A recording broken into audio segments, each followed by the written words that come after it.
계속해서 우리 신학적 주제를 보고 있습니다. 네, 12번째 신학적 주제예요. 사실 민수기는요, 참 다룰 내용들이 굉장히 너무나도 많아요. 그래서 좀 주제들이 많은데 12번째 주제입니다. 제2차 인구조사와 지인 편성입니다. 자, 보겠습니다. 네, 젤리죠? 하리보 젤리예요. 맛있겠죠? 네. 자, 민수기 26장을 보시면요, 출애굽 1세대가 광야에서의 불순종으로 인해 전멸하고, 그러니까 다 죽고 다시 2차 인구조사를 실시했음을 보여줍니다. 여기서의 2차 인구조사는 이해가 안 되죠? 다 죽었다면서요? 다 죽었는데 무슨 2차 인구조사죠? 자, 우리가 출애굽 1세대는요, 애굽에서 태어나서 홍해를 건너 광야에 건너온 사람들, 광야 여정을 하고 있는 사람들을 출애굽 1세대라고 한다면, 출애굽 2세대는요, 광야에서 태어났어요. 광야에서 태어나서 광야 여정 가운데 나고 자란 애들을 출애굽 2세대라고 하거든요. 그러니까 출애굽 1세대는 엄마 아빠고 출애굽 2세대는 자녀 세대겠죠. 그러니까 지금 이 이야기는요, 엄마 아빠 태어나기를, 죄송합니다. 제가 이거 여러분 다 마스크 쓰고 있으니까 저는 좀 벗을게요. 이게 너무 발음하기 어려워서. 엄마 아빠는 어디서 태어났어요? 애굽에서 태어났어요. 애굽에서 태어나서 홍해를 건너 광야로 건너온 이 엄마 아빠 1세대는 다 죽고 누구는 남은 거예요? 광야에서 태어나서 자란 2세대는 남아있는 거죠. 그 2세대를 인구조사했다라는 의미예요. 2세대를. 그러니까 민수기 앞에 부분 1장부터 그 앞에 부분에는 엄마 아빠 세대를 인구조사한 내용이 나온다고 한다면, 민수기 26장부터는 그 자녀 세대를 인구조사한 내용이 나온다 이 말이죠. 따라서 민수기에는요, 총 4번의 인구조사가 등장하는 거예요.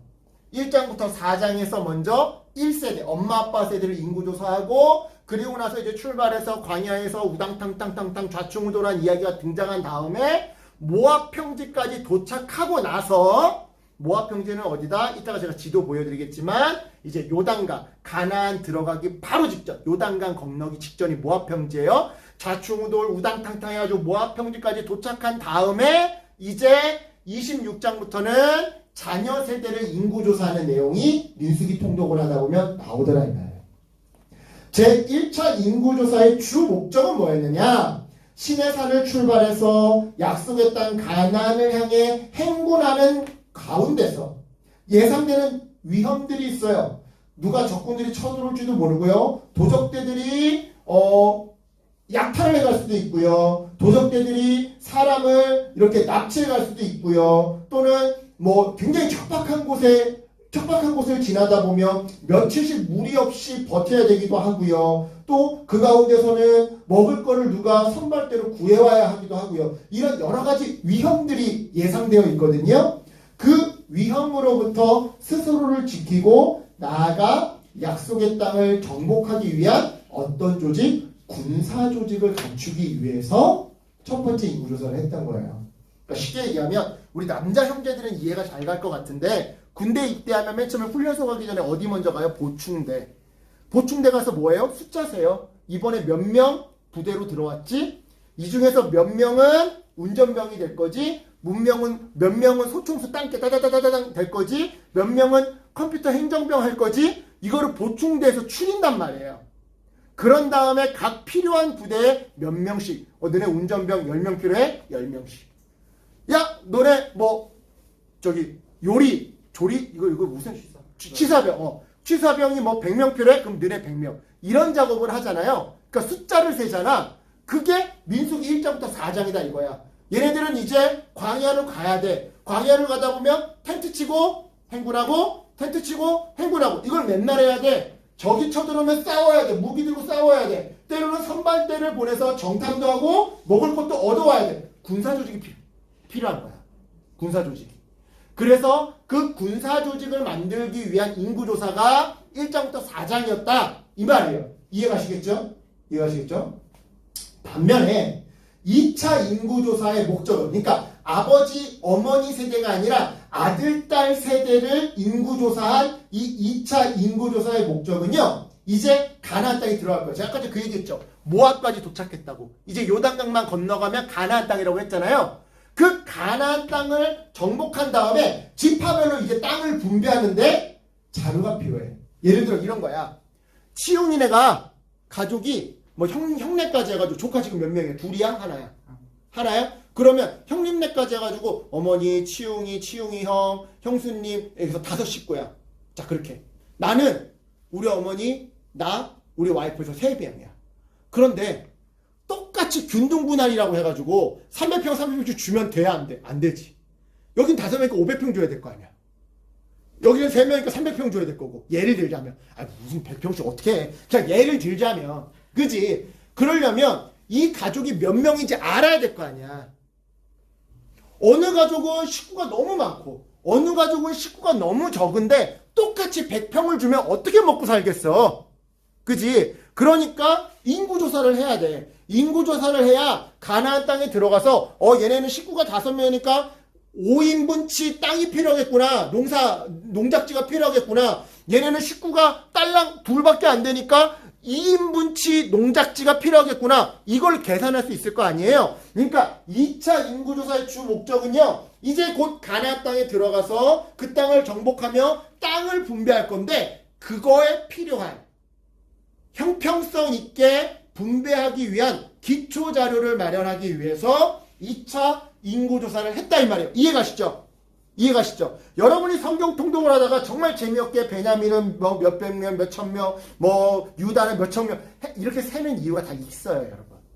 다 있어요. 여러분 이유를 모르다 보니까 성경을 읽다가 재미없어 이 부분은 패스하고 건너뛰는 것 뿐인데 사실은 다 이유가 있다 이 말이에요.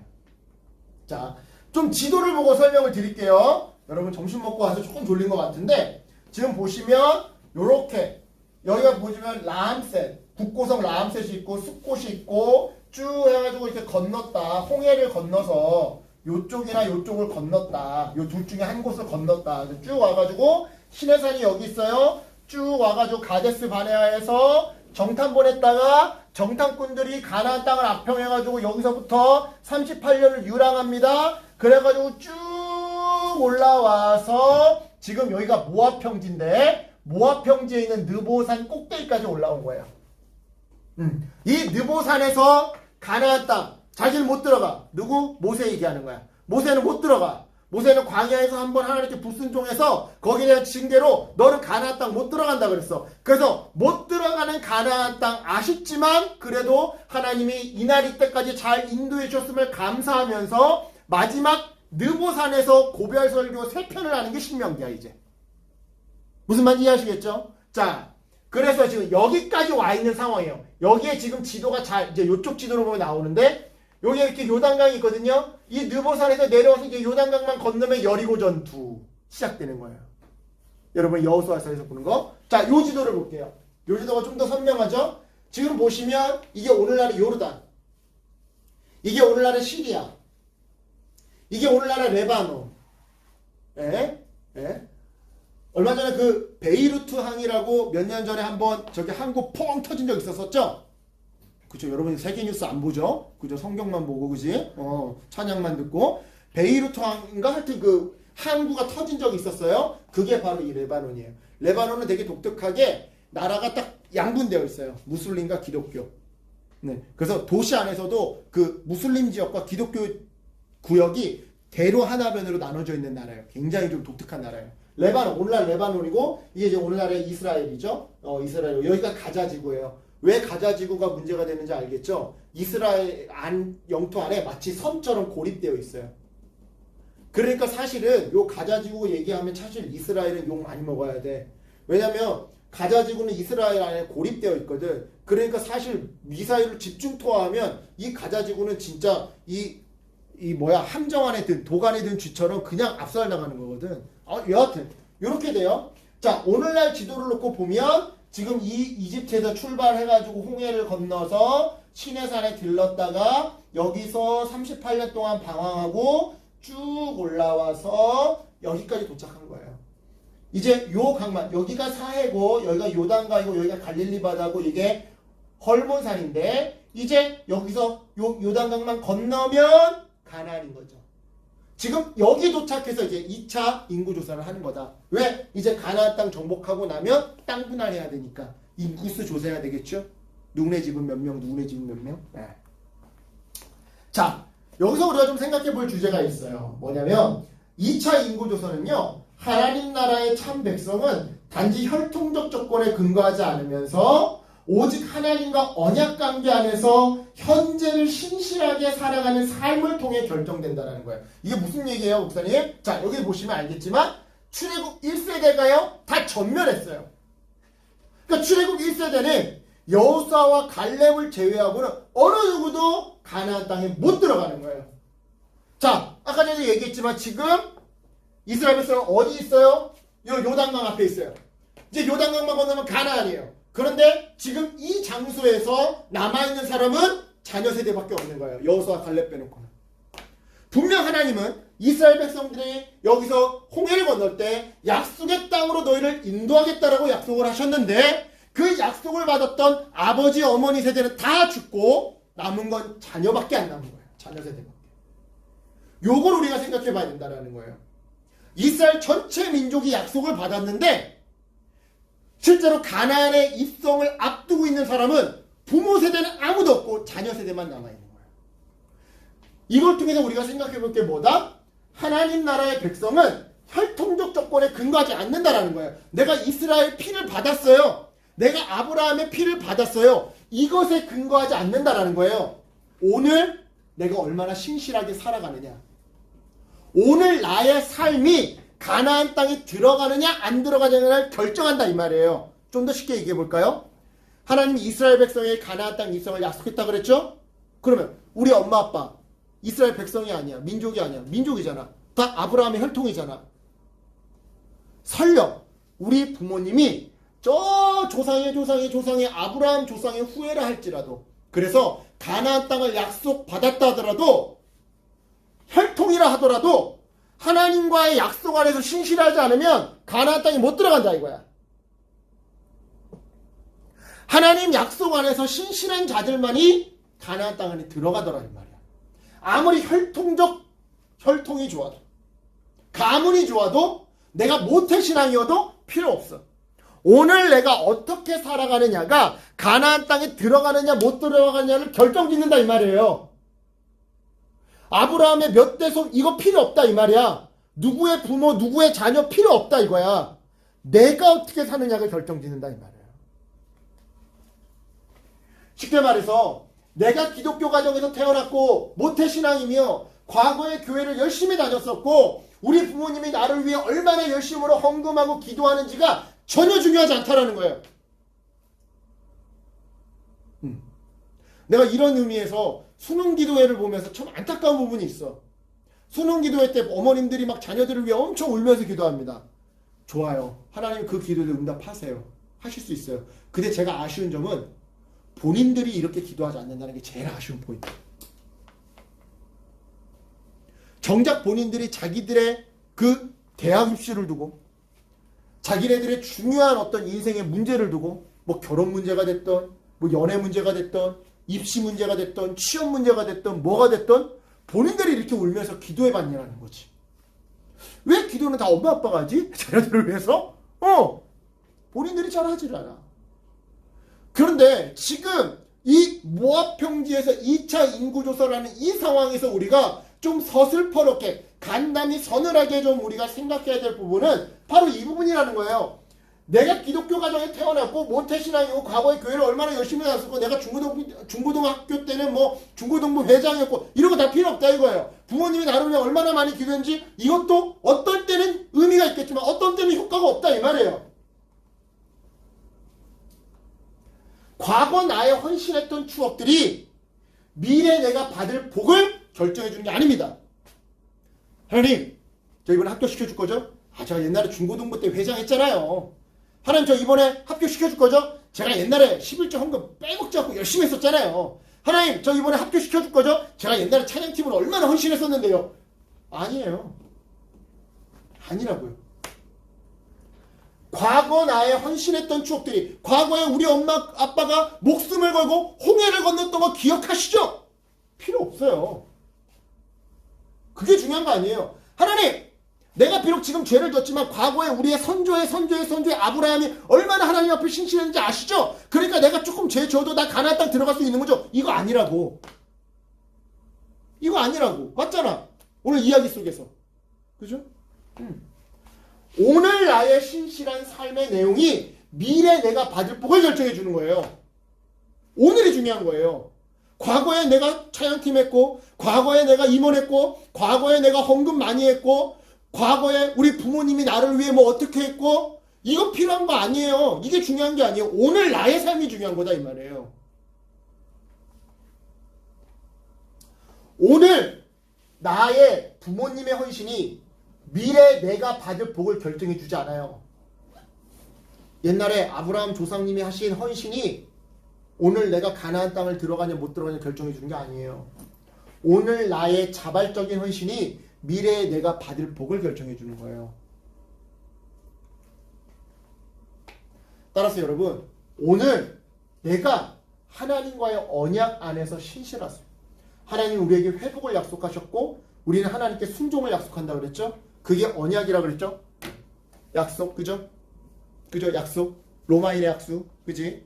이 약수가 아니라 로마인의 약수, 그지? 하나님은 우리에게 뭐를 약속했어? 회복을 약속했어. 너의 삶의 아픔이 무엇인지 모르겠지만, 사람들은 모르겠지만 하나님은 알고 계세요. 여러분들의 삶의 아픔을 알고 계시고 정말 필요한 게 뭔지 알고 계세요. 그래서 그거를 회복시켜 주세요. 그럼 우리는 하나님께 뭘 하는 거예요? 그냥 순종이에요. 여러분 걱정하지 마세요. 하나님의 순종은요, 뭐 세상에서 말하는 그런 복종이 아니에요. 그런 복종이 아니에요. 우리의 자유를 빼앗고 억압하고 숨도 못 쉬게 하는 그런 복종을 우리에게 요구하시는 게 아니에요. 우리의 자유, 우리의 참됨, 우리의 행복을 원하시는 순종이에요. 우리의 행복이 열매 맺는 순종을 원하세요. 이런 설교 많이 하잖아요. 연이 나 자유롭고 싶어. 그래서 연줄을 끊으면 어떻게 돼요? 떨어져요. 물고기가 나 자유롭고 싶어 해서 어항 밖을 뛰쳐나가면 죽어요. 사람이 나는 중력에서부터 자유해지고 싶어 해서 지구 밖 우주로 나가면 죽어요. 마찬가지로 여기서의 말하는 이 순종은요, 연이 자유롭게 날기 위한 순종인 거예요. 우리가 숨쉬기 위한 순종인 거예요. 물고기가 숨쉬며 헤엄칠 수 있는 순종인 거예요. 알겠죠? 세상이 말하는 그런 복종이 아닙니다. 여러분 절대 오해하지 마세요. 여러분 하나님 제가 하나님께 순종할게요 라고 한다고 해서 하나님이 여러분의 자유를 뺏어가지 않아요. 뺏어가지 않아요. 절대 오해하지 마세요. 성경 어디에도 그런 건 없어요. 자, 제가 참 좋아하는 말이에요. 현재가 과거를 해석하는 기준이고요, 현재가 미래를 전망하는 근거예요. 자, 여러분, 제가 만약에 오늘 예배 끝나고 막 요 앞에서 막 담배 한 대 딱 물면서 여러분 예배 끝나고 나면서 야 500원만 내놔봐라 이런다고 생각해 봅시다. 네? 과거에 내가 아무리 모태신앙이었어도 오늘 내가 담배 딱 물고선 여러분들 예배 끝나고 나갈 때마다 500원씩 삥 뜯으면 돈 내놓으라고 막 협박하면 내가 옛날에 아무리 막 설교대회 1등하고 이랬어도 사람들이 뭐라고 얘기해? 그거 다 쇼였네 라고 이야기해요. 그죠? 그리고 지금 하는 꼬락서니를 볼 때 저 사람 앞날이 뻔히 보이네 사람들이 이렇게 얘기할 거예요. 무슨 말인지 이해가시죠? 이해가시죠? 근데 제가 지금 목사로 살아요. 저는 과거에 정말 껌 씹었던 애였거든요. 성균관대 자연과학부에서 빨간 벽돌 앞에 대낮에 술 취해서 이렇게 하고 자고 있는 애가 나였어요. 네. 그런 애가 나였다고요. 네. 제가 지금 목사로 살아요. 과거에 개차반으로 살았어요. 자, 사람들이 뭐라고 얘기하는지 알아요? 하나님이 저 사람 목사로 쓰시려고 과거에 그런 시련을 주셨나 보네. 이렇게 얘기해요. 그리고 저 사람 지금 목사로 사는 거 보니까 앞으로 하나님 나라 위해서 큰일 하겠네. 이렇게 이야기해줘요. 제가 무슨 말씀을 드리는지 아시겠어요? 오늘이 중요하다고요. 여러분이 오늘을 어떻게 사느냐에 따라서 여러분의 과거의 해석이 달라져요. 내가 과거에 개차반이었는데 오늘도 개차반이야. 그런 사람들이 뭐라고 하는지 알아? 그거 뭐 글씨가 어디로 가겠어? 이렇게 얘기해. 사람은 안 변해. 이런다고. 그럼 지금 하는 거 봐니? 뭐 앞으로도 뭐 뻔하게 이렇게 얘기한다고. 근데 내가 오늘 너무나도 잘 살아. 행복하게 너무나도 아름답게 웃으면서 살아. 그런 사람들이 과거에 그게 다 자양분이 됐나 보네. 거름이 됐나 보네. 그게 밑바탕이 돼서 지금 저 사람이 저렇게 성숙할 수 있었나 보네. 이렇게 이야기해 준다고. 과거에 내가 교회에서 어땠나 다 필요 없어. 가끔씩 여러분 이거는요 신앙에서만 적용되는 게 아니라 여러분 인생에도 적용돼요. 여러분 막 친구들 만나면 막 어떤 친구는 내가 옛날에 말이야 학창시절 때 잘 나가는데 다 필요 없어. 오늘이 중요한 거야. 오늘 네 꼬락서니가 중요한 거라고. 오늘 너가 어떤 환경 속에서 어떠한 삶을 살고 있는지가 중요한 거야. 그 사람의 오늘의 삶의 내용이 중요한 거지. 과거에 그 사람이 잘 나갔고 못 나갔고 그 사람이 깨끗하게 살았고 뭐 엉망으로 살고 이거 중요한 거 아니에요. 오늘이에요. 오늘. 여러분 이 말은 좀 마음속에 좀 새겨놨으면 좋겠어요. 현재가 과거를 해석하는 기준이에요. 그리고 미래를 전망하는 근거예요. 오늘이에요. 오늘. 계속해서 볼게요. 자, 이제 새로운 시작으로 해놨는데 우리가 2차 인구조사를 보면서 한 가지 좀 생각해볼 성경 속에 공통적인 어떤 모티브들이 있습니다. 공통적으로 나오는 모티브들이 있는데 먼저 창세기를 볼게요. 창세기를 보면 첫 번째 아담의 불순종. 아담이 창세기 3장에서 선악과 따먹잖아요. 불순종으로 인해 하나님의 역사가 실패하는 것처럼 보여요. 그러자 하나님은요. 두 번째 아담과 비슷한 노아를 통해 새 출발. 홍수로 싹 쓸고 다시 새로운 시작을 노아를 통해 합니다. 그래서 노아는 어떤 의미에서 두 번째 아담이라고 볼 수 있어요. 민수기도 마찬가지예요. 똑같은 패턴이에요. 출애굽 1세대가 불순종해요. 마치 첫 번째 아담이 불순종하듯이 출애굽 1세대 엄마 아빠 세대도 불순종하더라 이 얘기예요. 그러니까 어떻게 해요? 출애굽 2세대를 통해서 가나안 정복 전쟁을 준비시키세요. 모압 평지에서. 그러니까 이 성경은 좀 어떤 의미에서 비슷한 패턴이 많아요. 이게 이제 창세기 민수기만 놓고 본 거지 신구약 전체를 놓고 보면 구약에서는 첫 번째 아담의 실패, 신약에서는 두 번째 아담이 예수 그리스도의 성공 이렇게 되는 거죠. 그러니까 이런 모티브들이 성경에서는 계속 성경에서는 반복이 돼요. 자, 그래서 보시면 전 역사적인 관점에서 볼 때 이스라엘의 역사적인 관점에서 볼 때 하나님은요 인간의 불순종에도 불구하고 약속을 지키시는 사랑의 하나님이에요. 그런데 요 한 시대만 놓고 볼 때, 요 한 시대만 놓고 볼 때는 하나님은 인간의 불순종을 징계하시고 그 책임을 물으시는 정의의 하나님이에요. 무슨 말씀인지 아시겠어요? 그러니까 다시 한번 얘기하겠습니다. 전 역사적인 관점에서 볼 때는 우리 엄마 아빠가 실패해도 내 대에서는 성공하게 하는 또는 내 학년에서는 실패했어도 내 다음 세대에서는 성공하게 하시는 회복시켜주시는 약속의 하나님, 사랑의 하나님이다라 이 말이에요. 그런데 한 세대만 놓고 봤을 때는 어떤 하나님이다? 죄를 지었을 때 징계하시고 그 책임을 그 세대에게 물으시는 하나님이더라 이 말이에요. 그러니까 하나님은요 사랑도 있고 정의도 있어요. 끌어안으시는 포옹도 있지만 회초리도 있어요. 이거를요 공동체적 개인적 관점으로 보겠습니다. 하나님이 제가 전에도 이런 예화를 들은 적 있죠? 예를 들어 재민이에게 약속을 주셨어요. 재민아 네가 앞으로 만들 가정에 내가 복을 주고 네 가정이 정말 화목한 가정이 될 수 있도록 내가 약속하겠노라. 그걸요 재민이가 실패해도 재민이 아내를 통해서 또는 재민이의 아들을 통해서 재민이 손자를 통해서 하나님은 이루실 거예요. 공동체적인 관점, 역사적인 관점에서.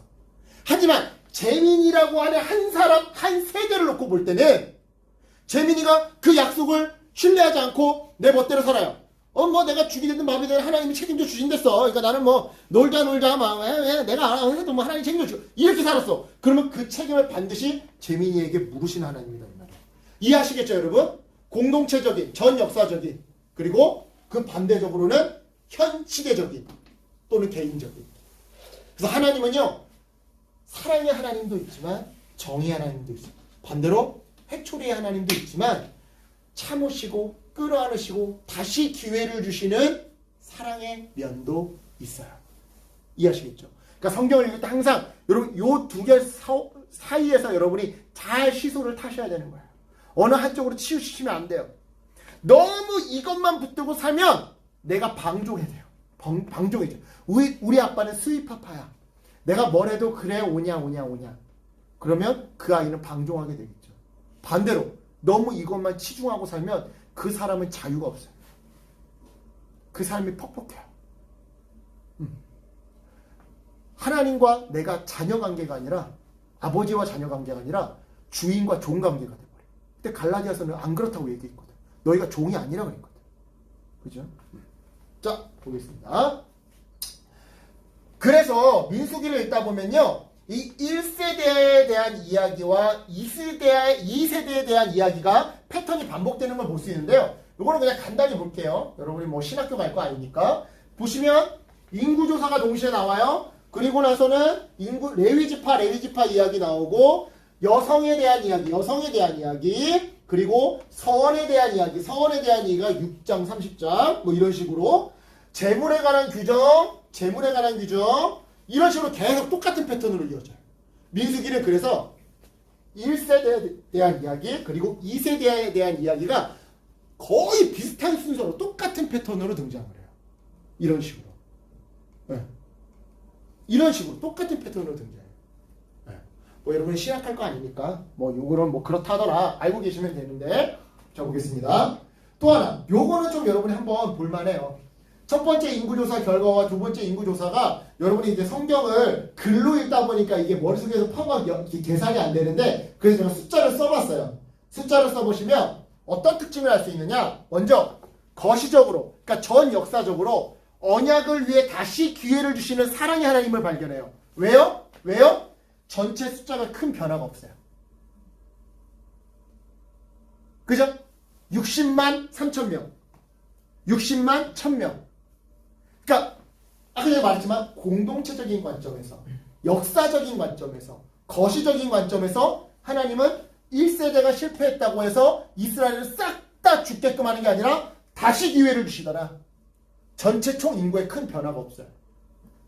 그런데 큰 결격 사유가 없는 한 변덕이 없어요. 그리고 큰 결격 사유가 없는 한 변덕이 없어요. 그게 무슨 말이냐? 1차, 2차를 통틀어 유다 지파가 가장 인구가 많아요. 유다 지파가. 왜? 유다 지파가 장자 지파잖아. 목사님, 루벤이 첫째고 유다는 넷째인데 왜 유다가 장자 지파가요? 이거 설명하면 또 20-30분 가서 이거 설명 안 할게요. 전에 다 설명했어요. 오케이? 자, 유다 지파가 장자 지파죠. 그런데 광야에서 유다 지파가 크게 문제 저지른 적이 없었거든요. 그러니까 여전히 가장 인구수가 많아요. 큰 결격 사유가 없는 한 여러분 잠 깨라고. 내가 자꾸 이래요. 여러분 잠 깨니까. 큰 결격 사유가 없는 한 변덕이 없어요. 하나님은. 1, 2차를 통틀어 유다가 계속 장자의 어떤 복을 받아요. 그런데 자 아까 전에 얘기했지만 거시적, 미시적, 역사적, 현시대적, 공동체적, 개인적. 자 볼게요. 미시적으로는요. 순종 여부에 따라 징계를 하세요. 시므온 지파 볼게요. 시므온 지파가 여기 있거든요. 시므온 지파는 인구가 대폭 줄었어요. 그죠? 앞자리가 바뀌었잖아. 여기 보면 앞자리가 안 바뀌어. 이사가는 오히려 늘었어. 스불론도 살짝 늘었어. 에브라임 살짝 줄었고 여긴 늘었어. 뭐 다 늘거나 큰 변화가 없는데 시므온이 대폭 줄었어요. 왜 줄었을까요? 시므리라고 하는 사람이 반란을 일으키는데 그 반란 사건으로 인해서 시므온 지파가 징계를 받습니다. 그러니까 아까 전에 제가 얘기했죠. 하나님은요. 전 역사적인 거시적인 관점으로 볼 때는 다시 기회를 주시는 사랑의 하나님이지만 현시대 또는 나 개인에 한해서는 죄를 지었을 때 징계하시고 책임을 물으신다. 한 지파를 놓고 봤을 때는 죄를 저지르자 거기에 대해서 징계로 인구를 대폭 감소시키셨다. 이 숫자를 통해서도 우리는 알 수 있어요. 이해하시겠죠? 자, 그럼 정리를 해보겠습니다. 하나님은요. 죄악을 심판하시는 분입니다. 하지만 그렇다고 해서 회복의 기회, 회개의 기회, 다시 한번 도전할 수 있는 그 기회까지 박탈해 가시는 매정한 분은 아니세요. 다시 한번. 자, 다시 한번 볼게요. 다시 한번. 아버지 때가 실패했지만 그 자녀 때에게 여전히 약속을 이어가시잖아요. 그죠? 그러니까 하나님은 다시 말씀드리지만 어떤 분이에요? 회복의 기회까지 박탈해 가시는 매정한 분은 아니라는 거예요. 근데 여기서 중요한 거, 비록 내 세대에서 그 기회가 다시 주어지지 않는다 하더라도 자녀 세대를 통해서, 다음 세대를 통해서더라도, 또는 다른 형제, 내 다른 지체를 통해서더라도 내가 속한 공동체에게 다시 기회를 주시는 분이에요. 따라서 여러분, 심판보다 크신 긍휼을 의지하면서 회개하고 다시 도전하세요. 제가 아까 전에 이런 말씀 드렸어요. 성경에는요, 사랑의 하나님도 있고 징계 하나님도 있다. 그래서 너무 어느 한쪽이 치중하지 말아라는 얘기를 했어요. 목사님, 그런데요, 이게 50대 50인가요? 그건 아니에요. 뭐가 살짝 커요? 사랑이 살짝 커요. 하나님이 매정한 분이시라고 한다면 예수 그리스도를 이 땅에 보내시지 않으셨어요. 예수 그리스도를 이 땅에 보내지 않으셨어요. 하나님이 매정한 분이시라고 한다면 이스라엘 1세대, 출애굽 1세대가 광야에서 이렇게 실패했을 때 이스라엘 전체를 아예 거기서 죽게 내버려 두시고 다른 민족을 선택하셨을 거예요.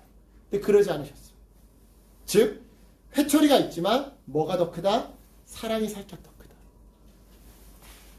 그러니 여러분, 심판보다 크신 긍휼을 의지하면서 회개하고 다시 도전했어요. 하나님은요, 엄격한 분일 때도 있지만 그것보다 뭐가 더 크다? 사랑과 용서가 더 크다. 우리가 용서하면 다시 기회를 주시는, 용서를 구하면 다시 기회를 주시는 분이다. 우리 아까 전에 회개 찬양 막 했었잖아요. 우리가 우리의 무너진 신앙생활을 놓고 하나님 앞에 다시 기도하면 다시 기회를 주시고 다시 약속을 회복시켜 주시는 하나님이시다.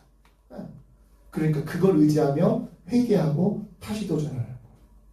여러분, 하나님이 주시는 그 기회를, 다시 주시는 그 기회를 내 다음 세대가 아니라 내 세대에서 받는 방법은, 물론 내 아들이라도 잘 먹고 잘 살면 좋죠. 내 딸이라도 행복하면 좋죠. 맞는데 내 때에서부터 행복하면 더 좋은 거잖아. 그잖아. 맞잖아. 아니, 하나님이 내게 복 주지 않아도 내 자녀에게 아니면 내 손자, 손녀들에게 복 주시면 감사하죠. 그래, 감사하지. 그런데 기왕이면 나 때부터 받으면 좋잖아. 나 때부터 빨리 코로나 끝나고도 빨리 유럽 배낭여행 가면 좋잖아. 미안해, 내가 사심을 얘기한 거야. 배낭여행 가고 싶어 죽을 것 같아. 아무튼 좋잖아. 내 자녀가 사람들에게 나눠주는 삶 살면 좋지만 나부터 사람들에게 나눠주는 삶 살면 좋잖아.